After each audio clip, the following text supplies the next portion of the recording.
People of Earth. Yes, it is your MTV refugee, peripheral visionary, and tour guide to the far side.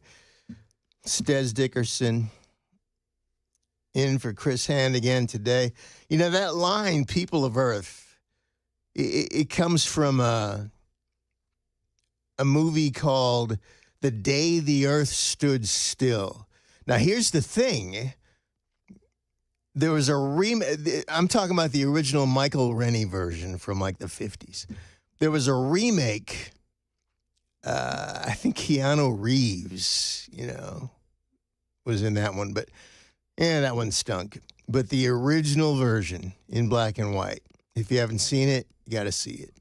But that's the classic line from the film. People of Earth.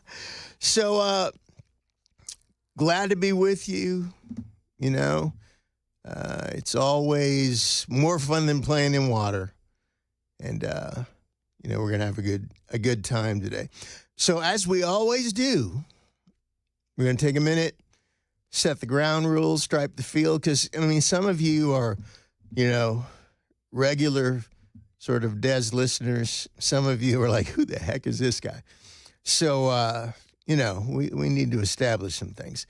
So understand the hour that we're in right now. It's not red versus blue. It's not right versus left. It's not conservative versus liberal anymore. It's not even strictly right versus wrong. We are living in the age of reality versus unreality. And man, that has accelerated over the last couple of years. And the Biden years were like, unreality on a cocktail of acid and Malox, I think. But we've gone from different perspectives to different galaxies. Now we've got this fully established and entrenched cohort on the left. It's different than it used to be, different than it was not that long ago. So this entrenched leftist cohort, we've come to the place of collectively referring to it as the woke. But I call it, and have called it for years, the unreality cohort. Now, the unreality cohort reserves unto itself the right to recreate reality in its own image.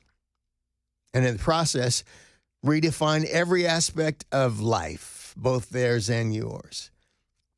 They want to control the language of we the people in order to control the people.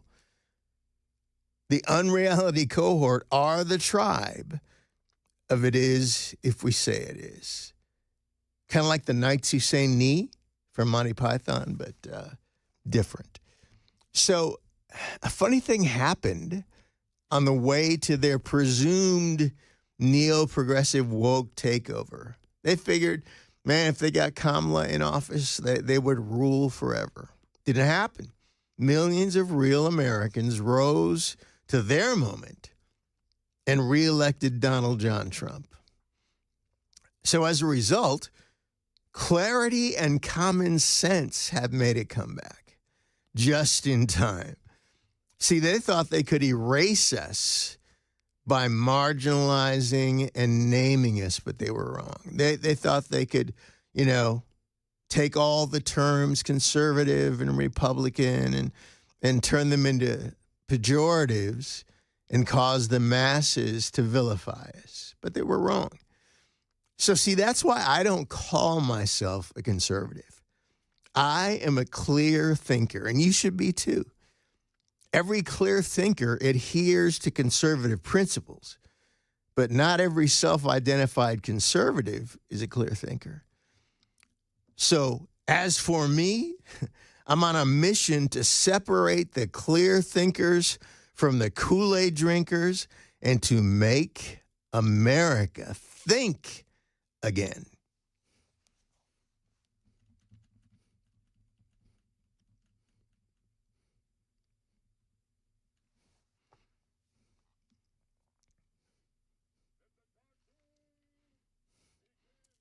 There we go.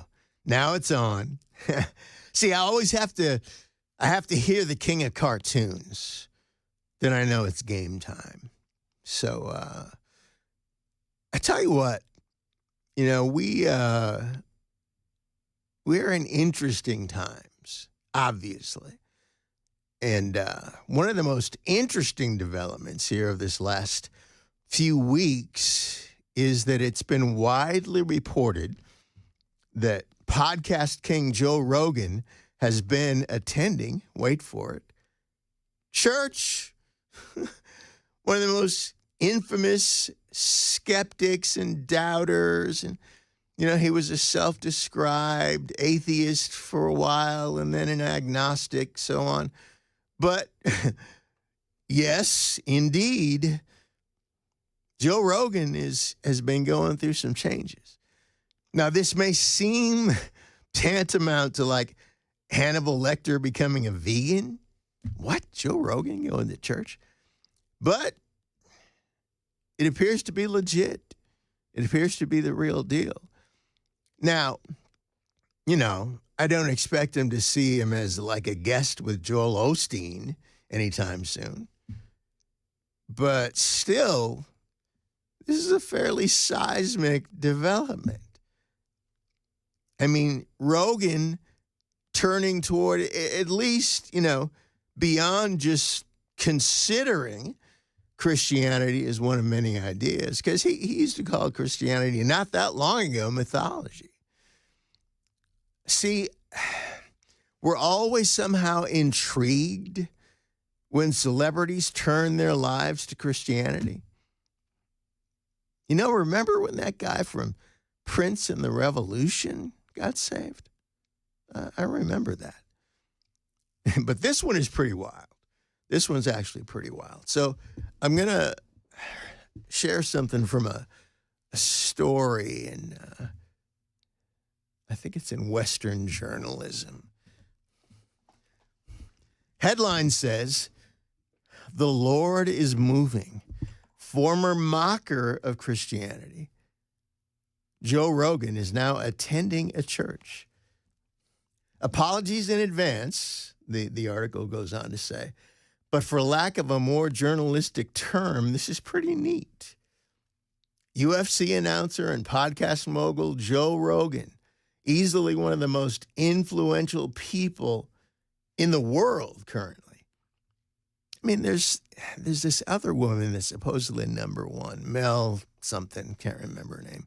But to me, she's just, the next iteration of, what we've seen before. Dr. Ruth or whatever.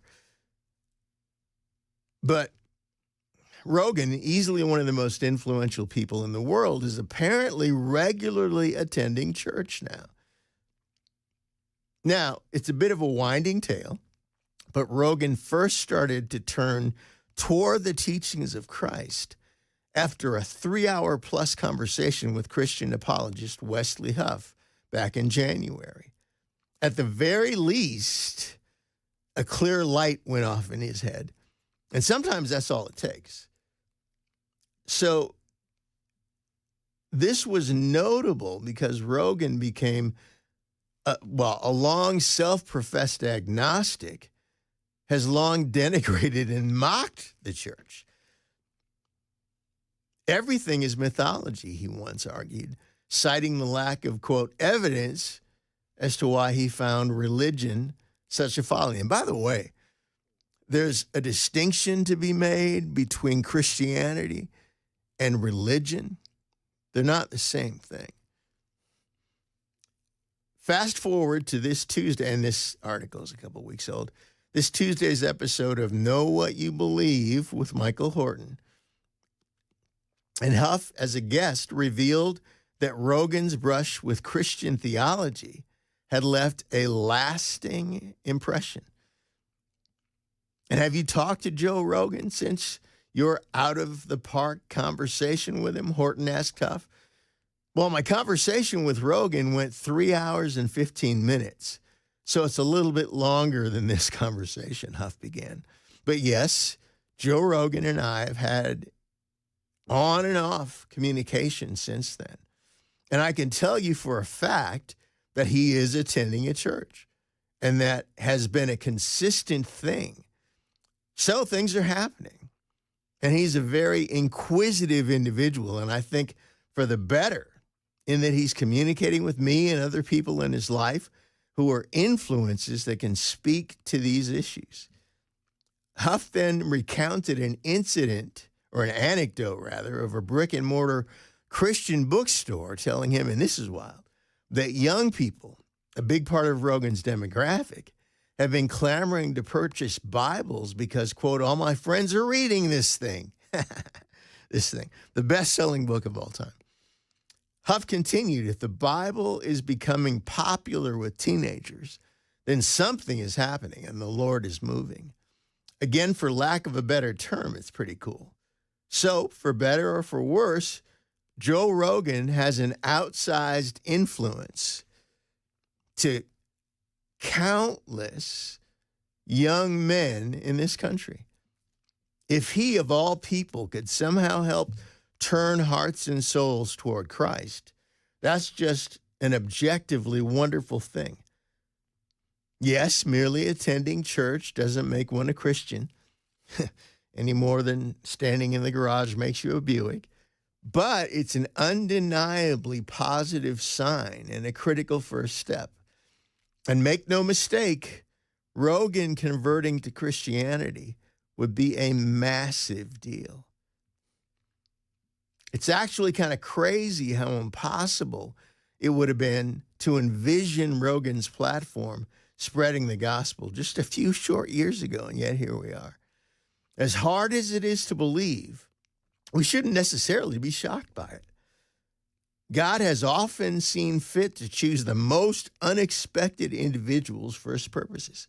Just look at the role of Paul the Apostle ultimately serving in helping write swaths of the New Testament after he had helped persecute the earliest Christians, actually having them executed. Personally, and this is the writer speaking, for this writer, he very much believes that Rogan may have turned over a new leaf after all of his anti-Christian rhetoric of the past. Why? Because I honestly, this is some kind of weird typo, wasn't all that long ago, not that long ago. Without going into the gory details, and this is the writer talking again, I had a pretty godless life for most of it before God put my wife and children in my life, completely converting me in the process. So trust me when I say that if it can happen to me, it can happen to any number of people. And if it happened to Joe Rogan on the world stage, an even larger number of people can see it happen. So again, interesting. And I'm going to, after the break, I'm going to talk about another instance from years ago where there was someone, a very prominent person, who became very vocally and very visibly a believer. So we're going to take a break. It's Des Dickerson with you this morning, in for Chris Hand on Super Talk 99.7 WTN, and we're going to be right back.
JetBlue and United working together. Also, the U.S. revoking visas from people with ties to the Chinese Communist Party. Those stories and more come up at 9:30 on Super Talk 99.7 WTN.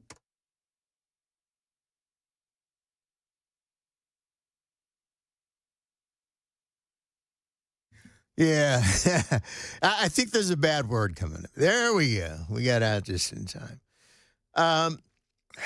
So we're talking about, the Roganator evidently finding Jesus. And apparently he's not keeping quiet about this. On a recent episode of his own podcast, in discussing his skepticism of the Big Bang, quote unquote, theory, which essentially, okay, so nothing blew up and created everything. Okay, got it. He said, I'm sticking with Jesus on that one. Jesus makes more sense. People have actually come back to life. And, interesting. Guy goes from talking about, pyramids and Sasquatch.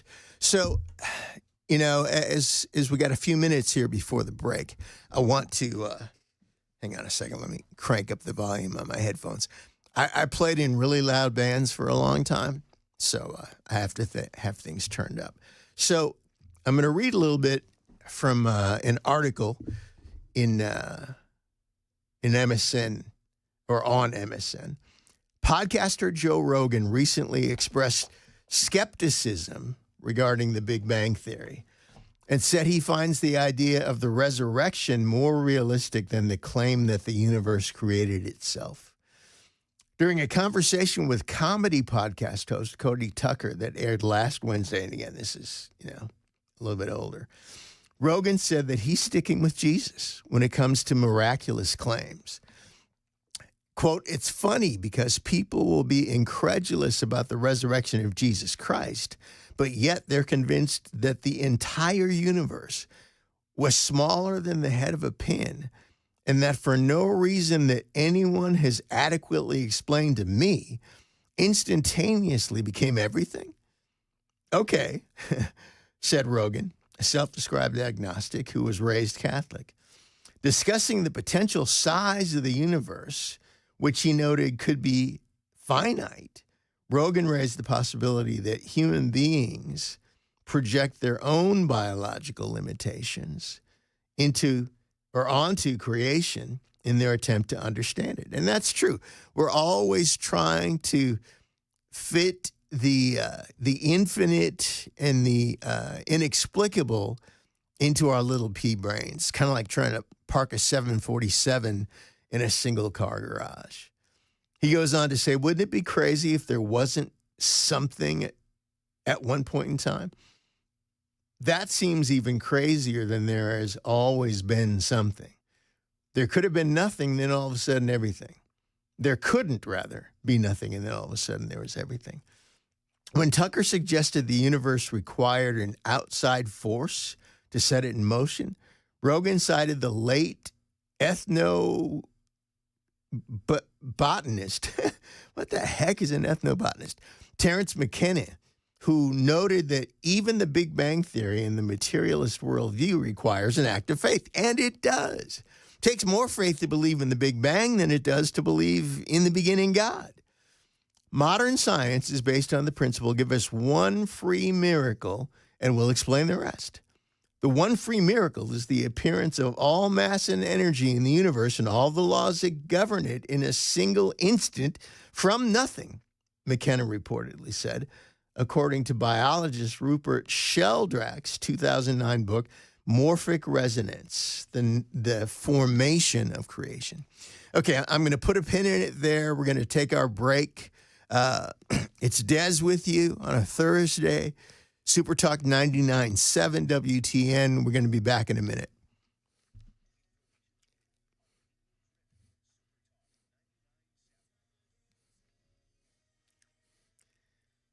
$9:30, I'm Jeff Malinoff with your top stories, traffic and weather coming right up. There's a new deal this morning between United Airlines and JetBlue. It's not technically a merger, but the airlines have agreed to sell seats on each other's planes on both United and JetBlue websites and apps.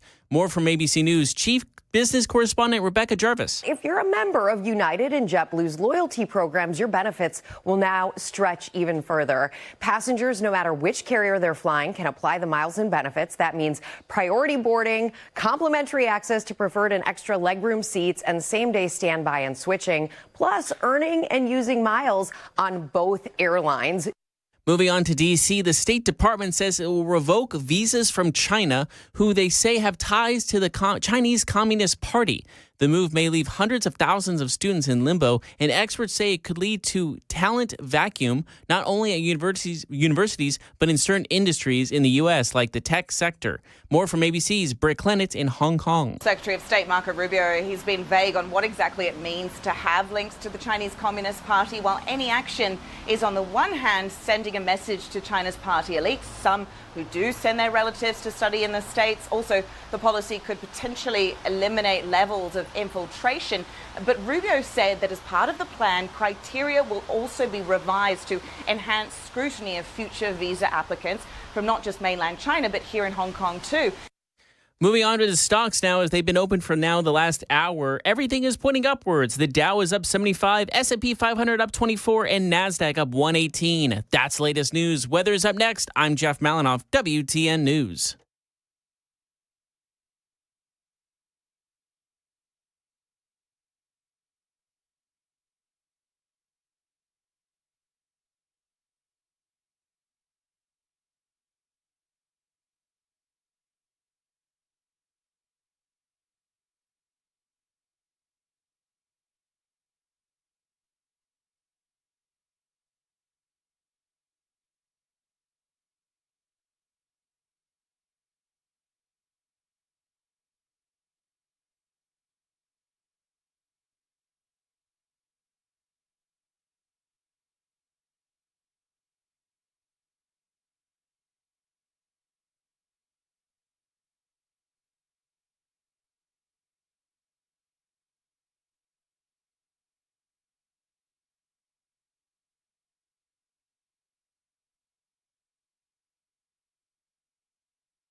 It's Des in for Chris Hand this morning. Hope you're doing well. I love playing loud things. Makes people spill their coffee. So we're talking about Joe Rogan and his apparent, very public turn toward Christianity. And, you know, we love it when, at least let me put it this way. Christians love it when prominent people express, you know, that sort of openness or making a turn toward Christianity. As if, you know, it's not an awesome thing when anybody does. If the guy that picks up your garbage does, that's an awesome thing too. But I was reading from an article in MSN, going to continue to read on. That's McKenna's great line. And guys, I'm getting this like weird, maybe I'm just off axis on this mic. Let me see if I can. The difference between science and religion is that science only asks you to believe in one miracle, the Big Bang, Rogan said. I'm sticking with Jesus on that one, he added. Jesus makes more sense. People have come back to life. Rogan has increasingly spoken with the guests on his influential podcasts about religion in general and Jesus Christ in particular. During an interview with Kid Rock last year, Rogan said that infamous evangelical Kid Rock. Rogan said, I think the concept of Jesus is absolutely amazing. And if Jesus came here and wanted to visit me, I would be psyched. Speaking with NFL star Aaron Rodgers in 2024, Rogan expressed the broken nature of the world and the need for Christ's return. It's an effed up world we live in. We need Jesus for real. Like if you came back now like Jesus, if you're thinking about coming back right now, it's a good time. Now's a good time. We're kind of effed, he said. During another interview with actor and director Mel Gibson in January, the two discussed the theory of evolution. While Rogan implied he believes in evidence of pre-human hominids, Gibson said, I don't really go for it.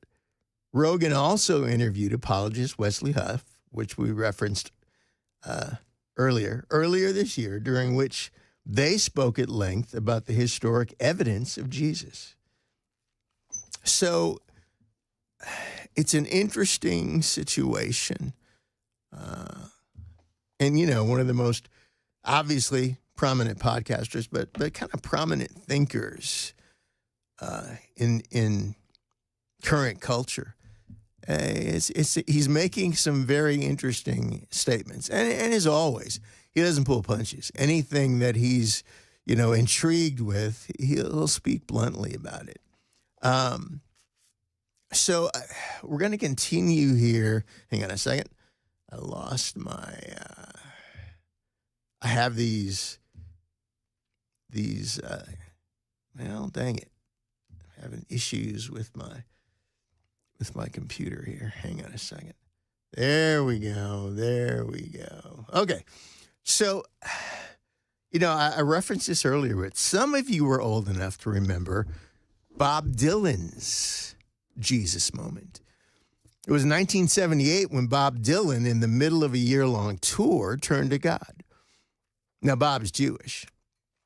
I've met Bob. I'm going to have to share my Bob Dylan story here a little later. Toward the end of a show in San Diego in 1978, someone from the crowd tossed a small silver cross onto the stage. It traveled with him to Arizona for his next performance. 2 days later, in a hotel room in Tucson, the Jewish artist experienced, quote, a literal visitation from Jesus Christ. Quote, Jesus put his hand on me. It was a physical thing. I felt it. I felt it all over me. I felt my whole body tremble.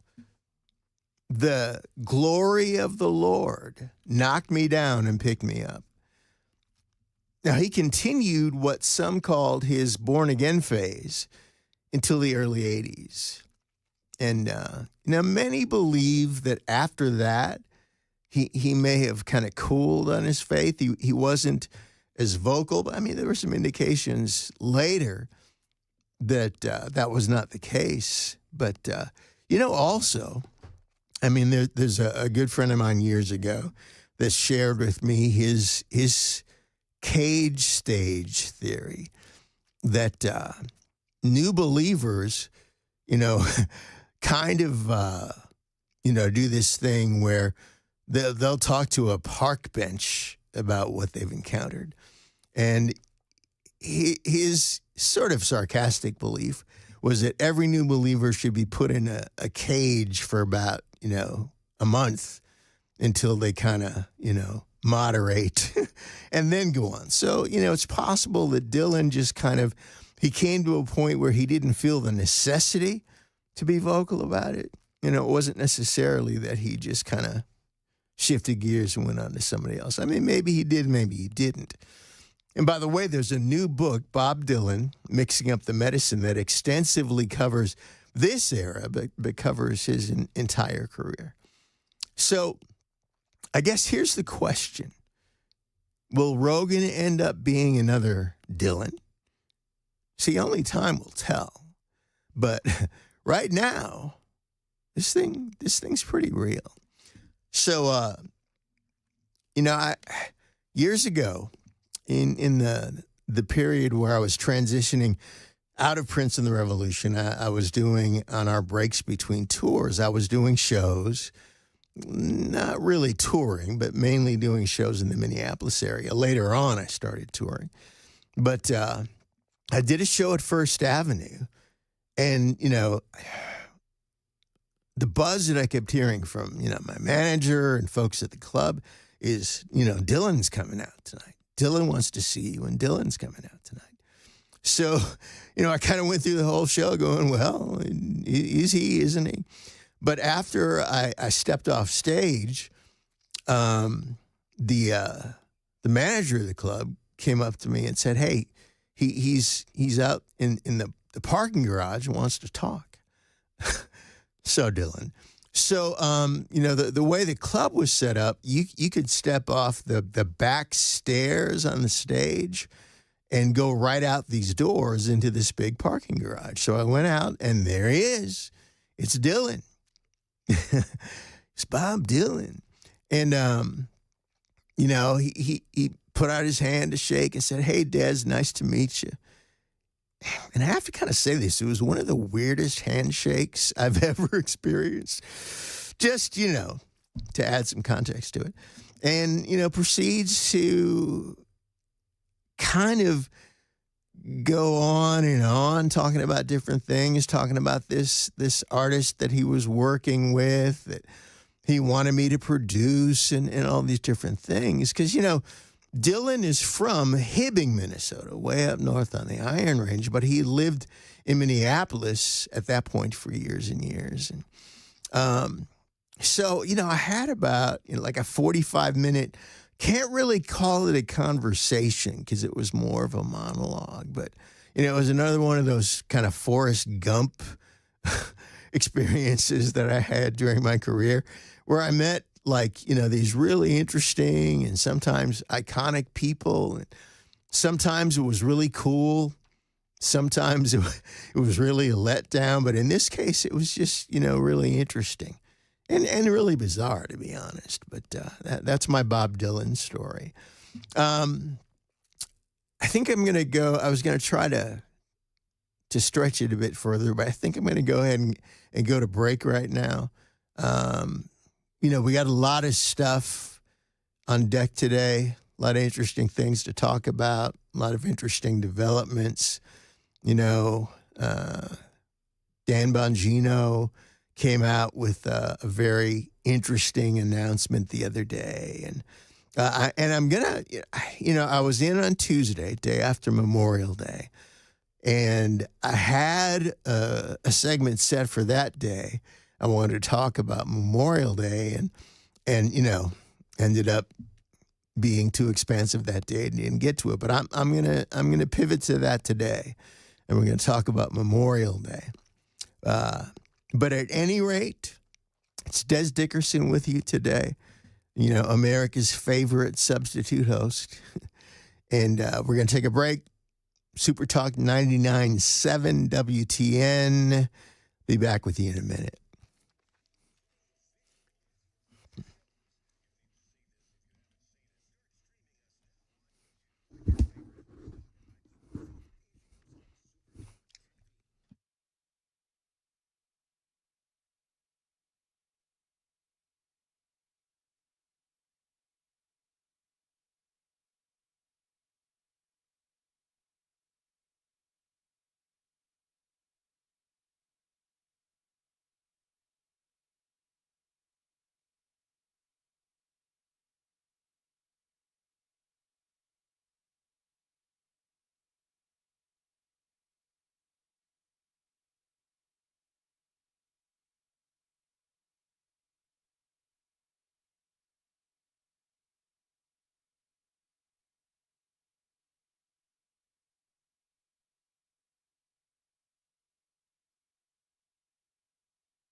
Breaking news as the Trump administration is fighting the new court rulings regarding tariffs. Also, an update on the Diddy trial. Those stories coming up at 10 o'clock on Super Talk 99.7 WTN.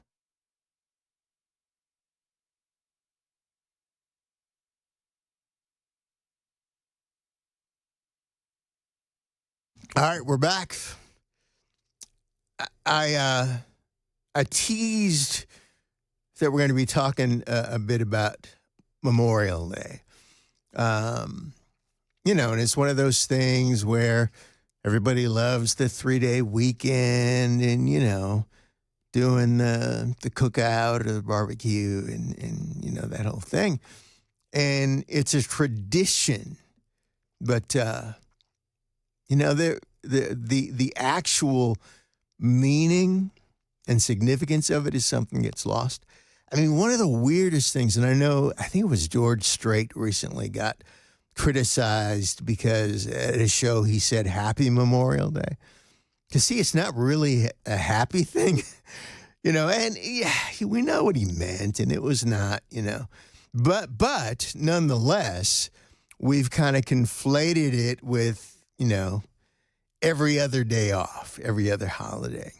So, Monday, while everyone else was enjoying their cookouts and day off, that particular day, I spent the day in my show prep for Tuesday. Kind of like the guy that needs to work at Walgreens on Christmas Day. It was one of those things. See, somebody has to do it. And for me, and I don't know if this is the same for everybody that does this, but, for every 3-hour show, I'll put in about 6 hours of show prep, because one thing I have learned is that show prep is the key. Show prep is everything. So even though Memorial Day was Monday and it's now Thursday, I wanted to take the time to talk about it on today's show. It's important for us to keep a focus on what it is, what it's for, and why we do it. So I've got an article that I'm gonna pivot to after the break, probably, because if I get it started now, we're gonna end up having to pause. But there's a guy named Jason Buttrill who works for the Blaze. He's a United States Marine, a former intelligence analyst for the Department of Defense. So he's a war fighter and a patriot. But he wrote a really great article, and I believe that we have Christmas traditions, like watching A Wonderful Life. By the way, for me, my tradition is I collect versions of A Christmas Carol, and I'll start at Thanksgiving. On Thanksgiving night, I'll watch the Mr. Magoo version of the Christmas Carol, and then I'll kind of go on from there between Thanksgiving and Christmas and watch a whole bunch of different versions. Hey, Des, we probably need to wait till next segment because we're kind of out of time with how long it is. Yeah. I'm just Okay. kind of doing my thing right now. So and that was some inside baseball. Obviously, I was talking to someone that you can't hear. I see dead people. No, not really. So anyway, that's one of my traditions. When I was a kid. My dad would, every Christmas Eve, he'd read us the night before Christmas, et cetera. So we're going to get into that after the break. It's important stuff. Des Dickerson with you on 90. Oh, okay. Well, I'll talk really slowly. And here's the thing.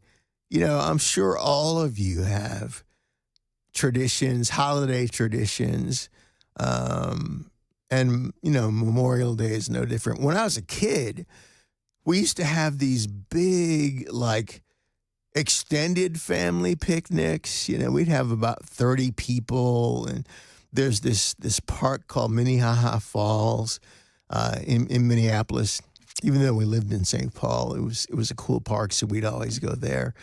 And, it was like an all-day thing. We'd get out there at like 8 o'clock in the morning and, do the cookout thing, more food than a platoon could eat.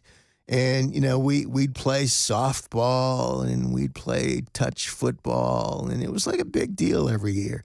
And, a few people would have a few too many beers, and there'd be some drama every once in a while. But, it was our family tradition. And I kind of miss that because it was something that I always look forward to. I know a lot of people did. But now, okay, we are going to take a break. And we'll be back. And like I said, I'm going to share this article. So it's Des with you. See, when you start to hear that music, it means shut up and go to the break. But we'll be back in a minute. Des Dickerson with you on 99.7 Super Talk WTN. We'll be back.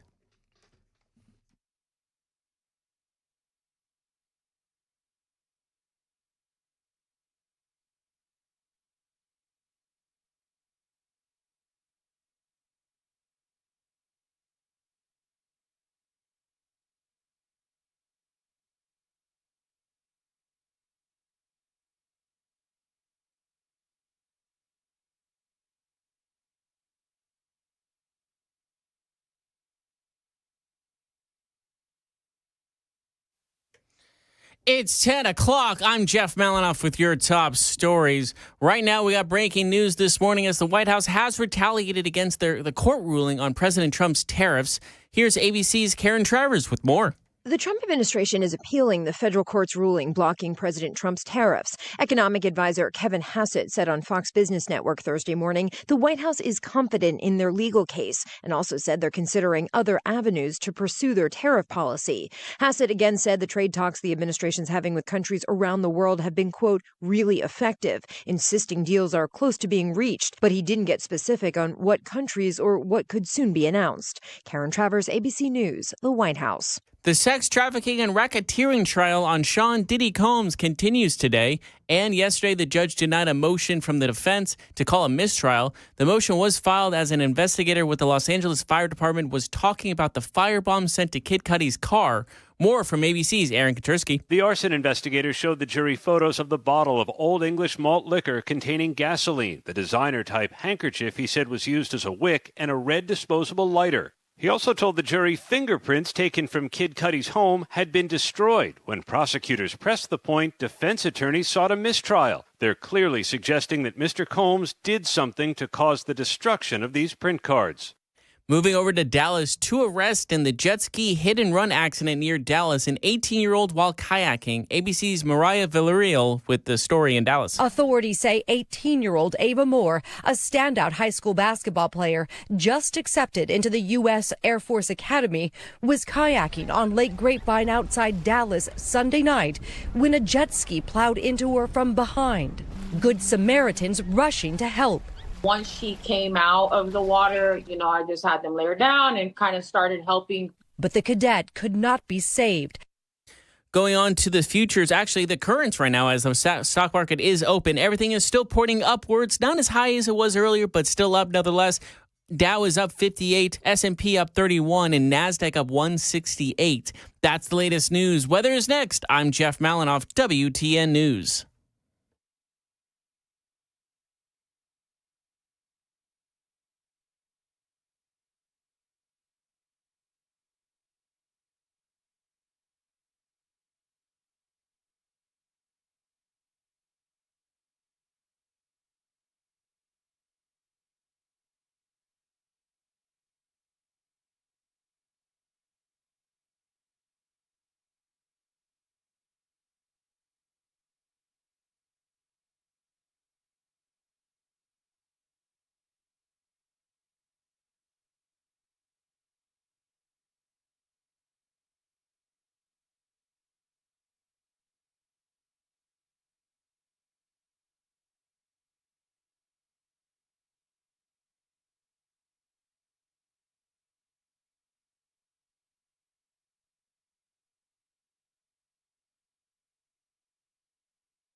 All right. We're back. And that's, it's kind of like when, a band comes out on stage and says, how's everybody doing? Well, hopefully they're doing well. But at any rate, Des Dickerson back with you.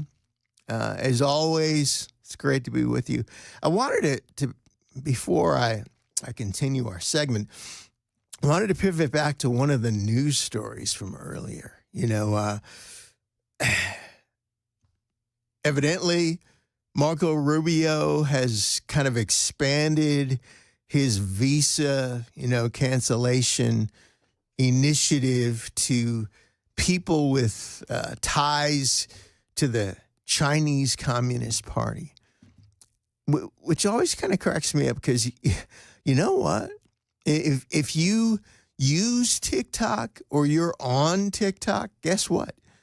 You have ties to the CCP because they're all up in your data.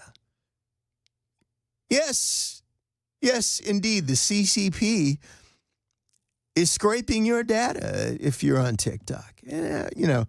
It's like so many platforms, like Twitter, which became X, they became platforms for news and for brands to kind of do their thing. And TikTok has kind of become the same. It's kind of moved on from, teenagers doing weird challenges and filming it. But if you are a TikTok user, you are in fact connected to the Chinese Communist Party. But so I told you that there's an article that I want to share from talking about Memorial Day. Headline is "So That Others May Live, the True Meaning of the Holiday." It's more than a slogan. It's a sacred charge. On Memorial Day, we remember those who lived and died by that code so the rest of us could go on living in freedom. And the writer goes on to say, my last beer and hot dogs Memorial Day was May 2001. 24 years later, I can barely get through the day. For the American warfighter who has known the real cost of combat, Memorial Day isn't limited to a single 24-hour tribute. It echoes every day of the year. The pain never takes a holiday. It's more than 2 decades of wearing bracelets engraved with the names of fallen brothers and sisters. It's Veterans Day becoming a second Memorial Day as good memories get swallowed by grief. It's text threads turning into late-night interventions when a buddy admits he's thinking about ending his life. Memorial Day is the culmination of all of that, but the meaning has been lost in a culture desperate to move on and pretend it never happened. I don't blame Americans who fall into that mindset. I used to be one of them, but that doesn't mean it isn't a problem. Life in America has become easy, too easy. Yes, some struggle more than others. There's real hardship out there. But compared to the rest of the world, this country has it good. Now, as a quick aside, that is profoundly true. I think that the average, like the median income globally, when you factor in third world and everybody, is like less than $10,000 a year. So those that the government classifies as poor here are like wildly wealthy elsewhere in the world. So that is true. And that comfort has come at a cost. Ritual, reflection, and remembrance have all but vanished. I've come to appreciate the role of ritual through my own family. I was raised Protestant and married into a Catholic family. I've watched my wife's family center their lives around ritual in a way that grounds them each Sunday and deepens the meaning of holidays like Christmas and Easter. It's something I've grown to admire. Ritual gives us a connection to meaning. And every year in the days leading up to Memorial Day, usually without realizing it, I find myself revisiting a newspaper story headlined Remembering a Hero, a Fallen Marine and Son. A young boy, Christian Galsinski, accepts the American flag folded over his father's coffin. The Marine colonel kneels. The boy's lip quivers. He fights to stay strong for the dad who will never come home. That photo wrecks me every time, and it's become my ritual. It reminds me not only of those lost in combat, but of the staggering sacrifice carried by their families. We all have a connection to this, whether we realize it or not. He goes on to say, I married my wife on May 19th, 2001, just 1 week before Memorial Day. We rushed the wedding because I was set to deploy in June. We just celebrated our 24th anniversary. At the time, I had no idea what war would demand of us. As we sailed out that summer with 1st Battalion, 1st Marines, I wasn't thinking about sacrifice, but I got my first lesson in the weight of it in just a few weeks later. Two faces woke me up in my bunk, my captain and my gunnery sergeant. Corporal Buttrell, they said, we regret to inform you that your wife just had a miscarriage. The war hadn't begun yet, but my young family was already under fire. That year nearly destroyed our marriage. Communication was rare. Pre-9/11 Navy life meant scratchy phone calls if you had a calling card and could endure 100 people eavesdropping while you waited your turn. Email was new and unreliable. My stepfather had to coach my wife through using the computer to send me a message. Then the planes hit the towers. I was in Australia at the time, enjoying liberty after joint exercises with the Australian Marines. Shore Patrol suddenly burst into the bars, rounding up every U.S. Marine and sailor. Back on deck, our commander laid it out. Men, the day of infamy for our fathers and grandfathers was December 7th, 1941. Today, September 11th, 2001, will be known as our day of infamy. We were going to war. Most of us had enlisted in peacetime. I just wanted to pay off college loans and see the world before settling down. I was not expecting war, but to war we went. Our expeditionary unit became the first conventional ground unit into Afghanistan. I served with the finest men and women I've ever known, but the toll of that service was immense. Some of it we expected, much of it we didn't. Families broke apart. Young marriages crumbled under the pressure. The casualties of war don't stop at the battlefield. Now, my marriage survived, barely. After flying out of Afghanistan, I sprinted to a phone bank at an army base in Doha. I called my wife. I didn't walk back out for 3 hours. That call cost me $750, but it saved my family. Many weren't so lucky. I share this because the sacrifice doesn't end with the fallen. War claims minds, memories, and relationships. It breaks people in ways no headline could ever capture. When I think about Memorial Day, I reflect on my own experience in the war on terror. But I also think about the American giants who came before us, those who stormed Normandy, held the line in Korea, braved the jungles of Vietnam. Many never returned. Their families were left behind to rebuild shattered lives. Some military units carry a motto, so that others may live. Think about that. This Memorial Day, we remember those who didn't just live by those words, they proved them. It was never supposed to be about burgers and beer. It was always a memorial for the fallen. As I write this, I'm looking at that photo of Christian Galsinski. I see his trembling lip, his clenched jaw, and the weight on his shoulders. And I remember the friends who didn't come home.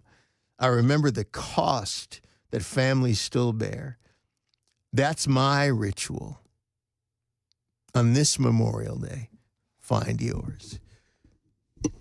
I just think that article captures something that just easily gets overlooked with respect to Memorial Day. And you know, I have kind of pledged to adopt his perspective and determined, you know, let's make it more than beer, hot dogs, and, you know, Criminal Minds marathons on TV, because it matters more than that. And nothing wrong with those other things. You know, I actually watched a John Wick marathon, at least on part of Memorial Day. You know, nothing wrong with that stuff. Nothing wrong with enjoying family and friends and cookouts and, you know, like the thing our family used to do where we turned it into a day. There's nothing wrong with that. But Memorial Day is different than every other, quote, holiday. And it's important that we never lose the handle on that. And, you know, I've had the opportunity over the years to know some war fighters. In fact, I used to have a business relationship. There was a guy that I managed that was a war fighter who had to come home because he was seriously injured. Didn't, you know, lose any limbs or have any catastrophic injuries, but he had these impact injuries from, as he used to say, just getting blown up. And he was in the VA hospital for a length of time. And for him, it kind of turned into a crusade, his experience with the VA. And there's some great folks, dedicated folks that work for the VA. But his experience with the VA was that it was kind of an impersonal thing, and that the emphasis was on just, you know, kind of keeping folks medicated. And he called it, you know, the zombie dope, that they put him and others on the zombie dope, you know, which included, frankly, some things that they put people on when they've had, you know, back injuries at work or whatever. And for him personally, it led to a crusade to not only kind of get off the zombie dope and get his mind back and go on with his life, but to help other people do the same. And, you know, for him, it meant, and I've actually known a couple guys that did this. There's a particular, you know, opioid that's very popular with the VA, and again, it's popular with a lot of folks that have had, you know, back injuries and different things. And I've had experience with it because I've had, you know, a bunch of surgeries and neck surgery, back surgery, you know, nerve issues, whatever. And, you know, they have prescribed for me certain medications. And I'm just going to name names, Lortab and other kind of related medications. And it's one of those things where, for me, I'm just speaking for myself, yeah, I felt great for about 45 minutes. Then I felt like crap for the next 24 hours. And I just never liked that medication. And so I've still, to this day, I've got, you know, unfinished bottles of it in my medicine cabinet because I would just take myself off of it. But at any rate, we need to, more so than just the obligatory thank you for your service, we really need to appreciate the war fighters. I mean, I'm glad that there are people who have a strong sense of duty and calling in that area, because without them, we'd be in trouble. So, Des Dickerson, we're going to take a break here.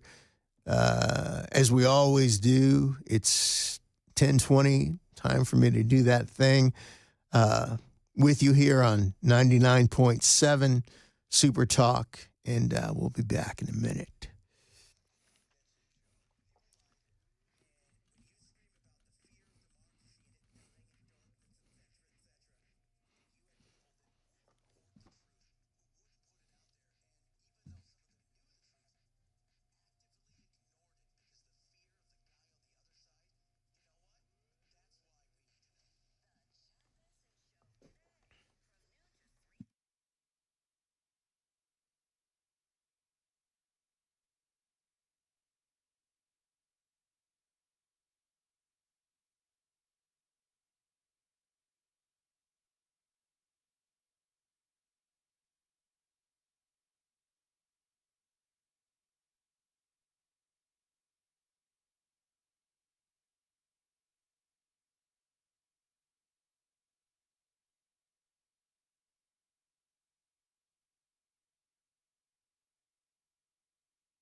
Blunt warning about AI. Also, Elon Musk out of Doge. That and more coming up at 10:30 on Super Talk 99.7 WTN.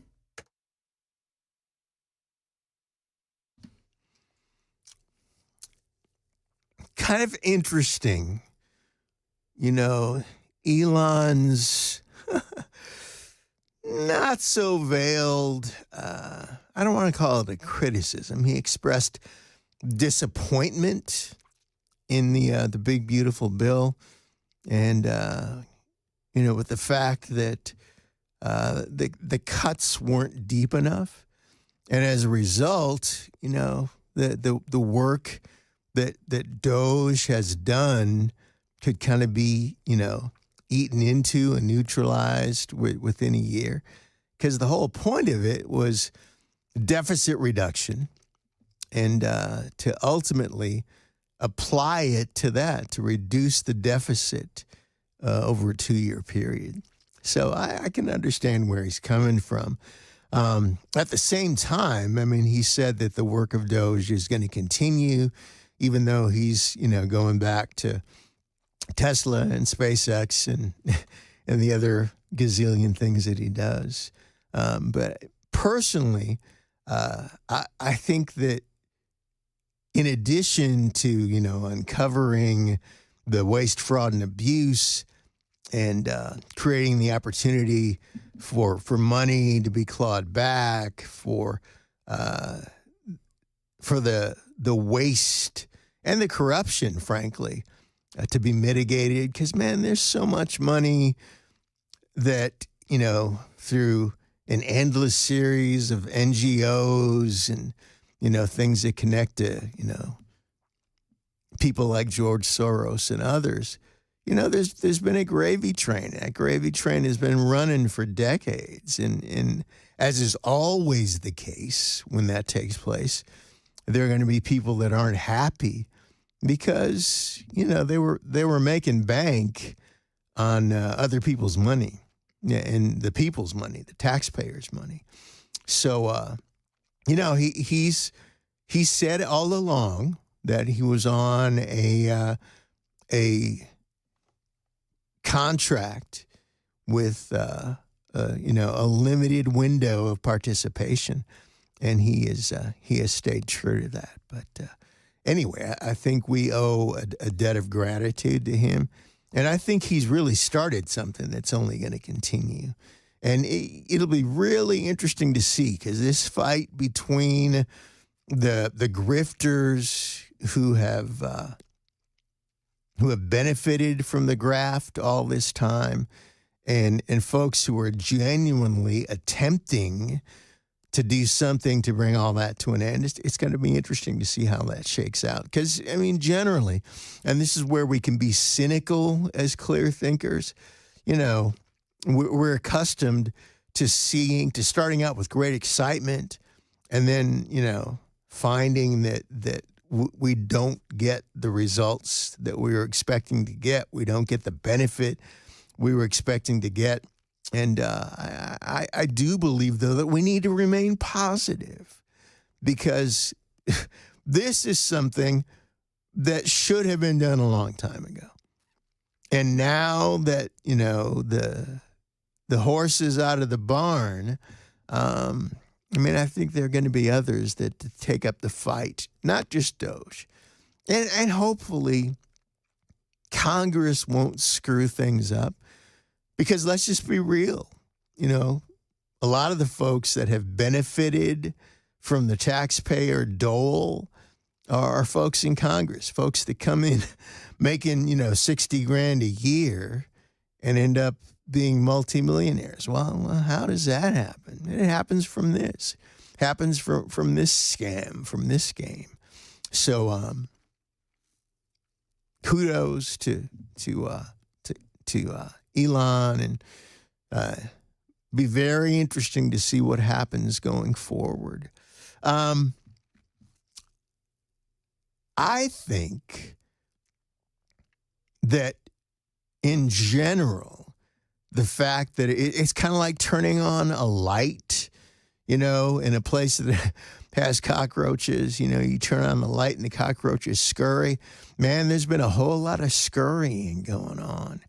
And I think that's a very good thing, and it needs to continue. We need to turn on some Klieg lights in some dark corners and get this thing going. Plus, I mean, some of this stuff has been really interesting, like the place where they've been, the cave in the mountain where they're, like using handwritten slips of paper to track things. The IRS and the conversion project that was supposed to take 6 years, like 30-something years ago. I mean, all this stuff's important. So at any rate, we're going to take another break. We're at the bottom of the hour. Des Dickerson with you on a Thursday, in for Chris Hand. And we're going to be back here in just a minute.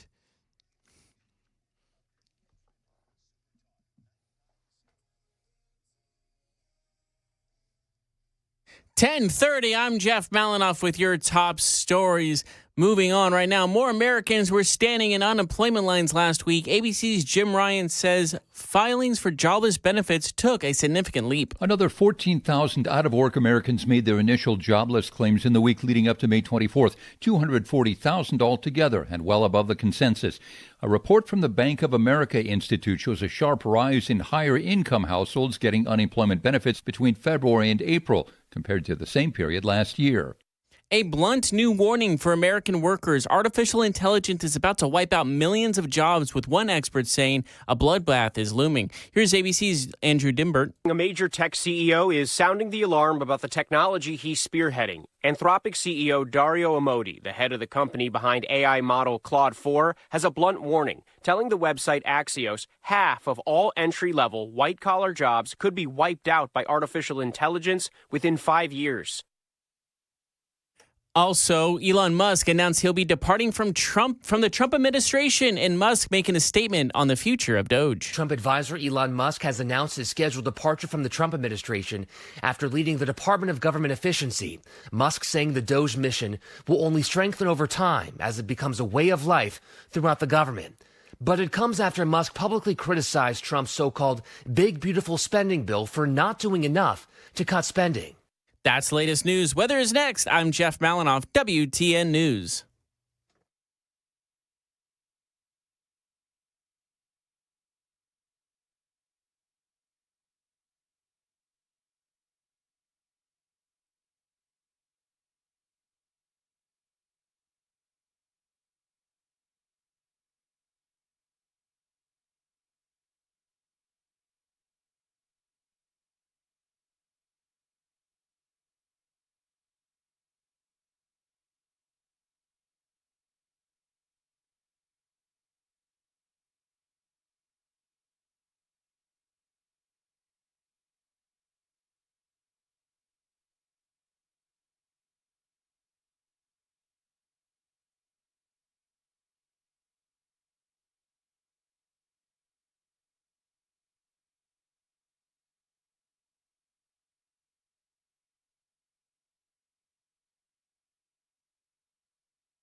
Des Dickerson in for Chris Hand, who's enjoying his vacation with his family. And I'm sure, like every vacation, it has flown by for them. Personally, I don't do a lot of vacations. I've been fortunate to kind of be in a position where there have been a lot of sort of business and business related kinds of trips over the years, and, that, kind of serve the dual purpose. For a number of years, I was doing a lot of these celebrity, like, pro-am golf tournaments where essentially, you're kind of brought in to ride in a cart with folks that paid a ridiculous amount of money to hear you tell stories, and I'm happy to do it. I got stories, and, years ago, physical issues kind of made it impossible for me to swing a club anymore, but I do this thing called sip, ride, and putt so that, I can kind of work my way around that. But at any rate, one of the things that we as whatever, handle you want to use, conservatives, clear thinkers, those of us on the right, that we have long lamented about and sometimes just complained about is the nexus between Hollywood and far left politics. And it's one of those things where, and there are some notable exceptions, but for the most part, there's just this expectation that if you're an actor, and for that matter, even a musician, can anybody say Bruce Springsteen, that you're supposed to be on the left. It's just, an expected thing. So there's a tendency for us to kind of bemoan that. But it is what it is, man. For whatever reason, some people chalk it up to, the atmosphere in Hollywood, et cetera, for, those, because the industry's centered there and folks live there. And then there's, this kind of peer influence thing, which, by the way, is why a lot of folks end up at some point after they've achieved a level of success moving out. They get to the place where they realize, don't want to raise a family here, don't want to raise kids here. So they, buy a 2,000-acre ranch in Montana or something. And that's cool. That's cool to be able to do that. Of late, one of the actors who kind of falls into this category is a guy named Pedro Pascal. And Pedro is on a roll right now. I mean, he's having one of those moments that every actor dreams of. From The Mandalorian to The Last of Us, which I've never seen. I mean, I know it's really popular and supposed to be really good, but I've never watched it. To everything from, beer commercials to cell phone commercials. He's everywhere. He's ubiquitous. He's like, it's his moment. And that always happens where there'll be somebody who's, for whatever reason, kind of elevated to that spot. And he's that guy right now. The other night I was watching, and speaking of lamenting, man, my Timberwolves just kind of, again, second year in a row, just kind of fell off the table. After game 3, I think it was game 3, where they just pulverized OKC. It was like, all right, here we go. And then they proceed to get beaten at home the next game. Close game, should have won it. But then, last night just got completely embarrassed. But at any rate, the other night, watching their playoff game, there was, and it's become a popular thing to do these like little, video, these movie vignettes where you got a celebrity that is kind of, building up the significance of the game, whatever. Well, he was on one of those. So I mean, I like him as an actor. Yeah, and you know, sometimes there are folks like that you like their work, you hate their politics. But I like him as an actor, especially in The Mandalorian. You know, the ability to be compelling and engaging while you're wearing like a full-faced helmet, it's actually quite remarkable for an actor. You know, kind of like, it's kind of like The Elephant Man, a classic movie, you know, dating myself. But, you know, it's remarkable when an actor can transcend, you know, the limitations of you know, costume, whatever. But unfortunately, he's also become the next in a long line of actors, athletes, and musicians to kind of lapse into and deliver the standard issue anti-America and anti-Trump diatribes. You know, so like people like De Niro and LeBron and Springsteen before him, he just can't help himself. One of the things that, you know, I liked about him early on is that there was none of that stuff. Remember, there was the controversy, I think season 1, season 2 of The Mandalorian, where Gina Carano, who's, you know, very outspoken conservative, she was a character in The Mandalorian and really good. I really enjoyed her role in the show. But there was this big controversy where she got axed because of a statement that she made. I think it was on X or somewhere that was, you know, considered to be deemed to be too right-wing for Hollywood. So they fired her. Now, you'll never see them fire anyone for making statements or taking a stand that's too far left. But on the right, you know, they'll drop you like a bad habit. So anyway, I mean, back at that time, he didn't seem to be political and didn't say too much about any of that stuff. In fact, I don't even remember him making any comments about Carano's firing. But, you know, it's predictably de rigueur for these kinds of famous folks that do other things that have nothing to do with political or social or cultural commentary.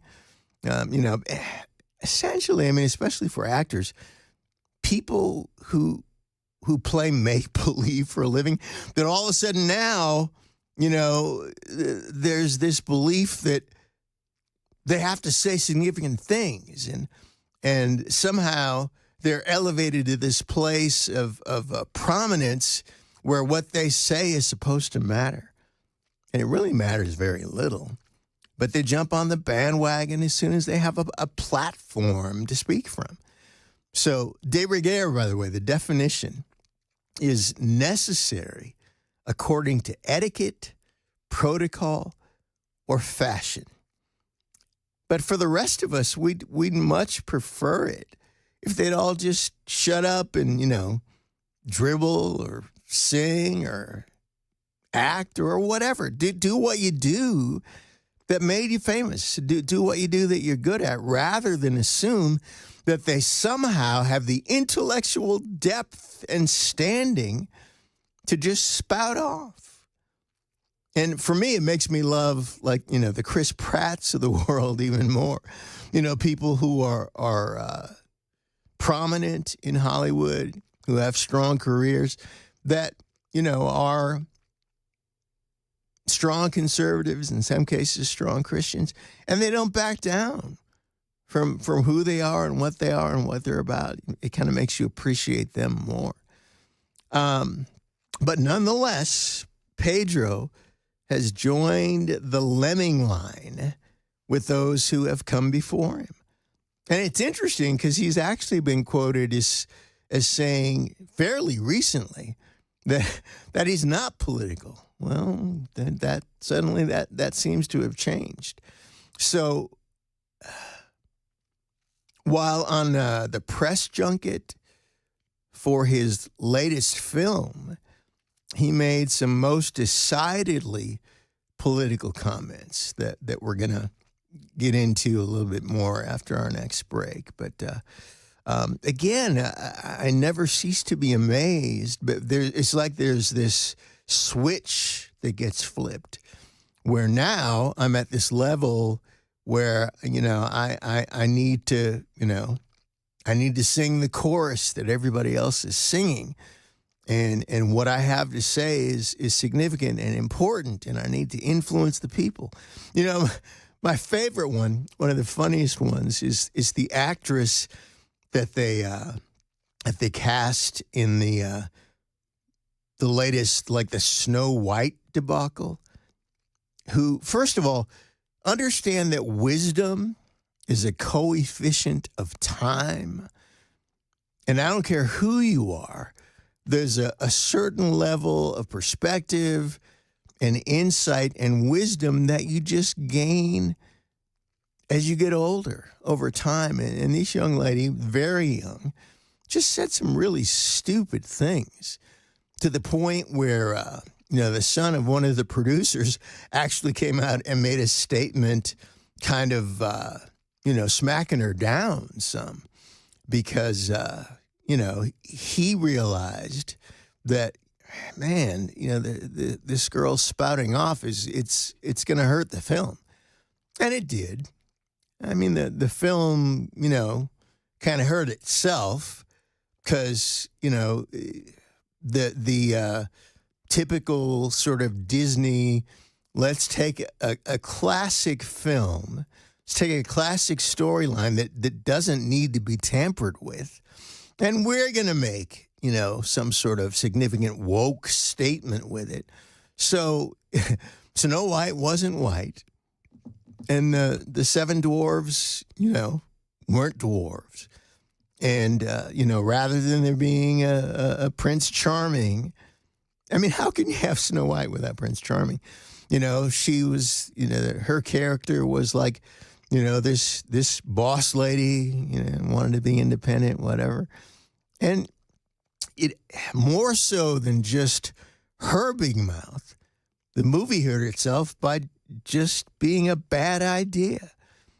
A poorly executed, very expensive, bad idea. I think they spent something like $200 million on that film. And, it made about, $12.15. And Disney's been doing that for a while, just making these statement films that are dismal failures. They need to change the name from Disney to Dismal. And they just lose a ton of money. Here's the thing, though. The thing that bails them out, dude, it's the amusement parks. They make enough from the amusement parks to offset the stupid mistakes that they've made on the film and the content side. And I've talked about that before. One of my biggest pet peeves was what they did with the British series, Doctor Who. But I've talked about it before. So here's the thing. We're going to take another break. Des Dickerson with you again today, in for Chris Hand, who's, out vacationing and having a good time. I'm having a good time. I mean, for me, this is a vacation, being able to come in and do a few days and spend time with you. But we're going to take a break. We'll be back in just a moment.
Some student visas from China are now in limbo. A Nashville robbery and murder suspect captured in Los Angeles, and changes to the airliner landscape. We'll have those stories and more coming up at 11 on Super Talk 99.7 WTN.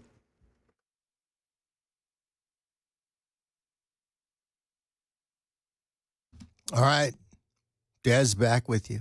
Hey, at some point, man, before the show's over, can we play Denial in a break? Because that's my pump up music. So just getting my request in. It's all request radio, ladies and gentlemen. So I wanna get into this before the top of the hour. I've been talking about Pedro Pascal, who again I think he's a really good actor.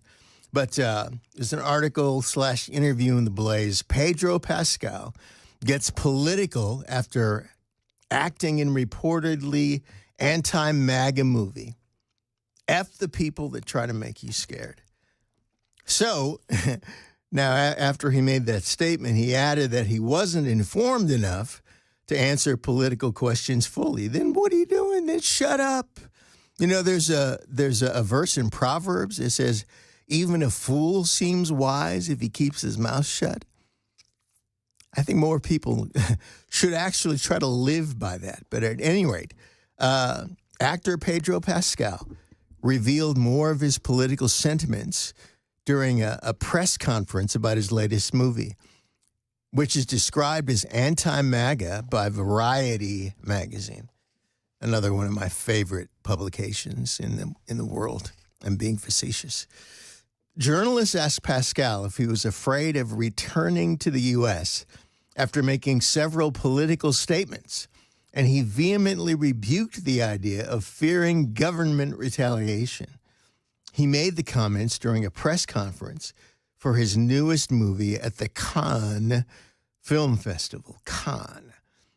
Variety described the movie as critically portraying the pro-Trump movement. Pascal responded passionately when the actors were asked if they were afraid of retribution. I mean, we got other stuff going on. I don't think we're going to worry about that. Fear is the way they win. That's one of the cliches. Fear is the way they win. Keep expressing yourself and keep fighting to be who you are, said Pascal, while sitting next to Joaquin Phoenix. And I've seen like the video of the press conference, and Joaquin looks like he just doesn't want to be there. It's funny. If you get a chance, find it, because it's funny. And I don't know. F the people that try to make you scared, fight back. He was also asked to comment on the immigration policies of President Donald Trump and admitted, and this is, kudos to him, he admitted he wasn't informed enough to speak out definitively. I mean, it's obviously very scary for an actor who participated in a movie to sort of speak to issues like this. It's far too intimidating, the question for me, to really address. I'm not really informed enough, he said. I want people to be safe and to be protected, and I want very much to live on the right side of history. So I'm going to pause. I'm going to finish after the break. We're going to continue on because it's an interesting glimpse, again, into kind of what happens to people in Hollywood. Des Dickerson with you. We're going to take a break. And when we come back, we have rounded the clubhouse turn. We're going into the third hour. And we got more good stuff for you. So stay right there. We'll be right back.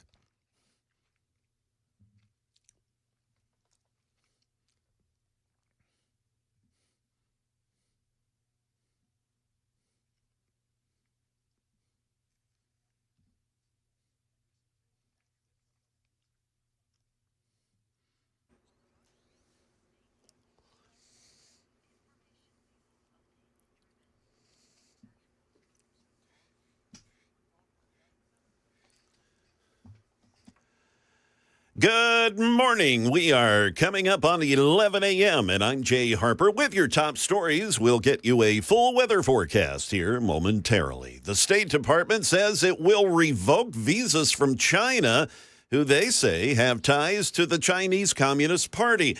The move may leave hundreds of thousands of students in limbo, and experts say it could lead to a talent vacuum, not only at universities, but in certain industries in the U.S., like the tech sector. We hear now from ABC's Blint Canet in Hong Kong. Secretary of State Marco Rubio, he's been vague on what exactly it means to have links to the Chinese Communist Party, while any action is on the one hand sending a message to China's party elites, some who do send their relatives to study in the States. Also, the policy could potentially eliminate levels of infiltration. But Rubio said that as part of the plan, criteria will also be revised to enhance scrutiny of future visa applicants from not just mainland China, but here in Hong Kong too. News back here in Nashville. A man wanted in connection with an April 2024 robbery-related murder has been arrested in Los Angeles. That's according to Metro Nashville Police. Christopher Cheeks, who's 32 years of age, was killed in what police said was a robbery-related murder outside a music studio on Hay Street last year. Cheeks was also known by his stage name Chris King. On Wednesday, Metro Police announced in a social media post that a joint FBI and LAPD task force arrested Adrian Cameron Jr. in connection with that case. In a press release, Metro said that at the time of Cheeks' murder, Cameron had been free on bond for another murder back in 2021. Cameron was reportedly on an ankle monitor as part of his bond conditions. However, data from the monitor indicated it had been cut off shortly before Cheeks was shot. Metro Police added in a press release yesterday that Cameron would be returned to Nashville from L.A. in the near future. Well, there is a new deal today between United Airlines and JetBlue. It's not technically a merger, but the airlines have agreed to sell seats on each other's planes on both the United and JetBlue websites and their apps. We hear now from ABC's Rebecca Jarvis. If you're a member of United and JetBlue's loyalty programs, your benefits will now stretch even further. Passengers, no matter which carrier they're flying, can apply the miles and benefits. That means priority boarding, complimentary access to preferred and extra legroom seats, and same-day standby and switching, plus earning and using miles on both airlines. That is the latest news. We've got weather on the way. I'm Jay Harper, WTN News.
Man, that sounds like some Rocky movie music right there, doesn't it? That old synth sound that they used. So it's Des in with you for Chris Hand this morning. I mentioned last week I was actually in for Chad and mentioned how, in this like window of time, a lot of folks, are out on vacation. So, folks like me get to get up off the bench and come in. And I wanted to mention, because of the fact that I'm with you sporadically, I'm not, with you full time, that, we can stay connected. We can stay in touch. There's a Facebook fan page, a personality page, whatever, called Des Dickerson is Based. And it's actually, if you go to the page, the graphic, the logo actually says Des Dickerson is biased, and then the I is crossed out. So it's kind of a play on words. But based. Based means, you've got your own vibe, you got your own opinions, and, you don't care what anybody thinks. This is who you are. And, I try to be based. So go to the page, like it, follow it. It was a bit dormant for a while because I had my plate full with other things, but we're going to fire it up so that we can kind of, have an active dialogue. And I want as many people to join us there as possible. So that's Des Dickerson is Based on Facebook. So we're going to continue on with this Pedro Pascal sort of interview / story. It goes on to say, he also cited his personal interest, talking about Pascal. He cited his personal history, rather, as an asylum seeker to explain his support for expansive immigration policies. Quote, I'm an immigrant. My parents are refugees from Chile. I myself was a refugee. We fled a dictatorship, and I was privileged enough to grow up in the U.S. Well, do you really believe it's a privilege, dude? After asylum in Denmark. And if it weren't for that, I don't know what would have happened to us. So I stand by those protections. Now, he doesn't elaborate as to what those protections are, but, at any rate. He added, however, I'm too afraid of your question. I hardly remember what it was. Pascal was publicizing his new movie, Eddington, which is about a New Mexico town's residents giving way to conspiracy theories during the coronavirus pandemic. The movie is scheduled for release in July. So, again, and he's obviously not as sort of, wild-eyed and far left as, a lot of Hollywood folks are. But, again, Pedro, nobody cares.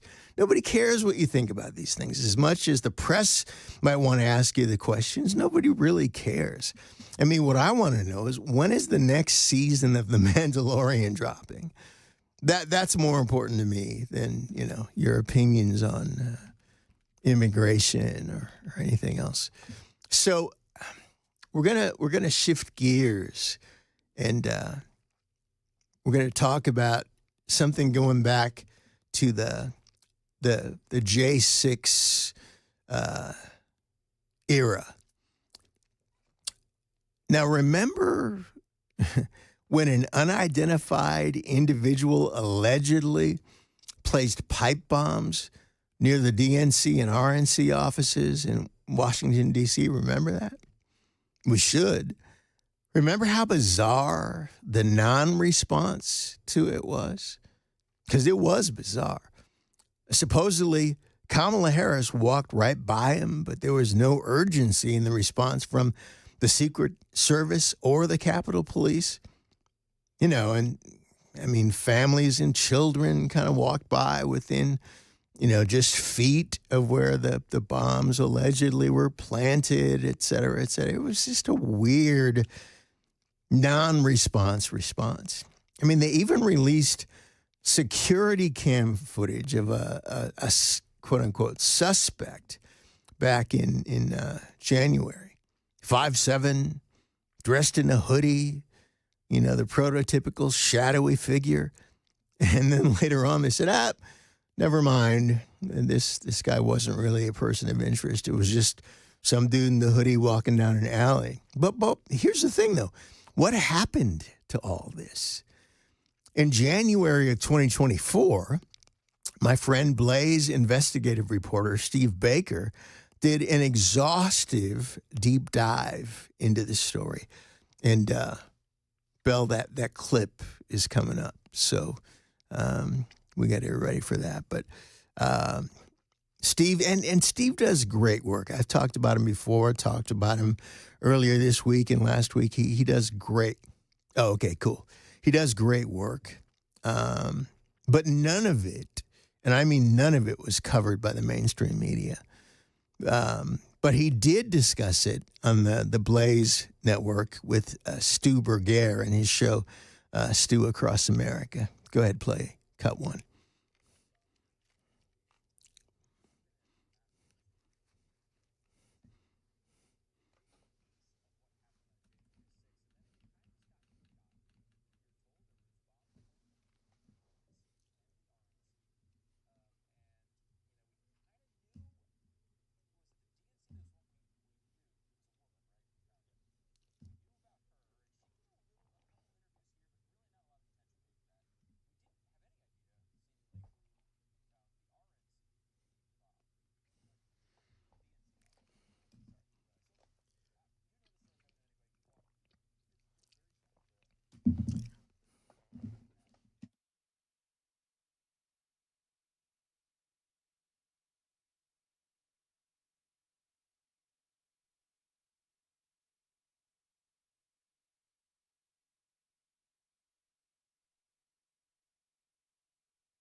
So And there's a lot more. I mean, if you get a chance to pull up that whole interview, I think it's about 8 minutes long. But and by the way, kind of as a sidebar, Steve, who I've mentioned, I mean, we've known each other for like 40 years, and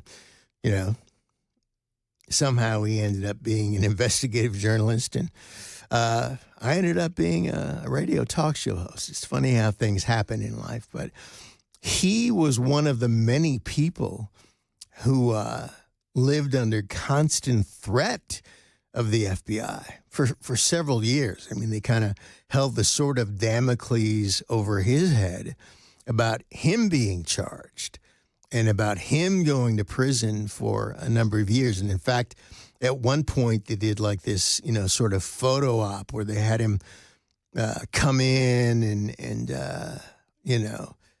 they told him, that they were going to put an orange jumpsuit on him and manacles and perp walk him, whatever. But this went on for years. And finally, he was charged. And they did the thing that they did with a number of other people where, essentially they did the, if we have you on X charge and if you don't admit to it, then, you're going to go to prison for 8 years. But they ended up offering him a plea deal, and they offered a bunch of people this plea deal. And in the plea deal, he got less time, et cetera, which he never ended up serving, by the way. So he's one of the people who was pardoned by President Trump. Now, I talked to him right after the pardon. Obviously, he was very relieved, but man, there was so much, third world injustice that went on and of course, the left wants to complain about the pardons, but this is an incident, rather, unlike, Hunter Biden, where, the pardons were in order. So unlike all the other J6 minutia that's been rehashed and revisited ad nauseum, this story disappeared like D.B. Cooper. Crazy. And it looks like recently, though, just this past week, our intrepid FBI Deputy Director Dan Bongino is going to come to the rescue. And I'm going to share a little bit about a story. Bongino may have given a big hint about the nature of the J6-related pipe bomb case. The FBI is now taking a closer look at scandals the previous administration appeared keen to ignore or bury. So, FBI Director Dan Bongino, I think he's a deputy director, executive director, something like that. He announced Monday that the Bureau will revisit a number of cases of potential public corruption that apparently went nowhere under previous management. Bongino indicated that he and FBI director, the actual director, Kash Patel, have decided to reopen or assign, quote, additional resources and investigative attention to the following cases: the D.C. pipe bombing investigation, the cocaine discovery at the prior administration's White House, and the leak of the Supreme Court Dobbs case, which I had time to go into, but I don't. This renewed interest in improprieties swept aside during the Biden era signals the FBI's new leadership might actually be serious about restoring trust in the agency, which was badly damaged in recent years by its politicization and apparent engagement in election interference.